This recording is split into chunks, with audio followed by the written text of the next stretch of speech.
राहाता शहरात अल्पवयीन मुलीच्या विनयभंग प्रकरणामुळे संतापाची लाट उसळली असताना पीडितेला न्याय मिळवून देण्यासाठी कठोर कारवाईची भूमिका घेतलेल्या भाजप प्रदेश उपाध्यक्ष तथा माजी खासदार डॉ. सुजय विखे पाटील यांनी दिलेला शब्द अखेर पूर्ण झाला आहे. प्रशासनाने संबंधित आरोपीच्या अनधिकृत बांधकामावर बुलडोझर चालवत कारवाई केली. घटना घडल्यानंतर डॉ. सुजय विखे पाटील यांनी पीडित कुटुंबियांची भेट घेत त्यांना न्याय मिळवून देण्याचे आश्वासन दिले होते. तसेच महिलांच्या सन्मानाशी खेळ करणाऱ्यांविरोधात कोणतीही दया दाखवली जाणार नाही असा इशाराही त्यांनी दिला होता. त्यानंतर पोलीस, महसूल आणि नगरपालिकेच्या प्रशासनाने संयुक्त कारवाई करत आरोपीच्या घरावर बुलडोझर चालवला.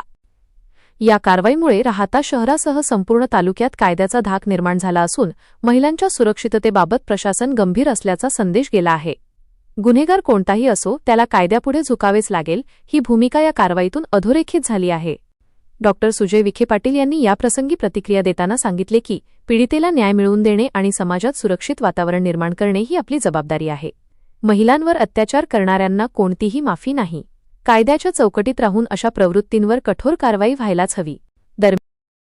340 प्रति आणि गोडवारी वसाहत प्रति फार संयमाने घेतलेलं आहे.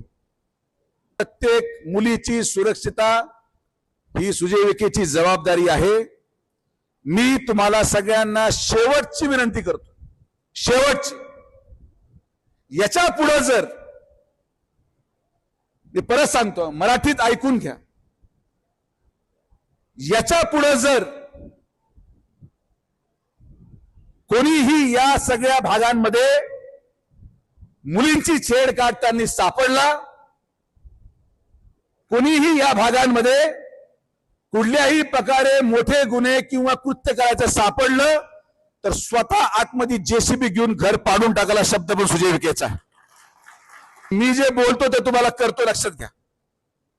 माझा नाद तर कोणी केलाच नाही आजपर्यंत आणि कोणी करू पण नका.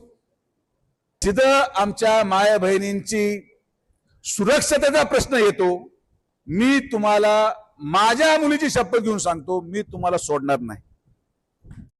दरम्यान या कारवाईचे नागरिकांकडून स्वागत करण्यात येत असून पीडित कुटुंबियांनाही मोठा दिलासा मिळाला आहे.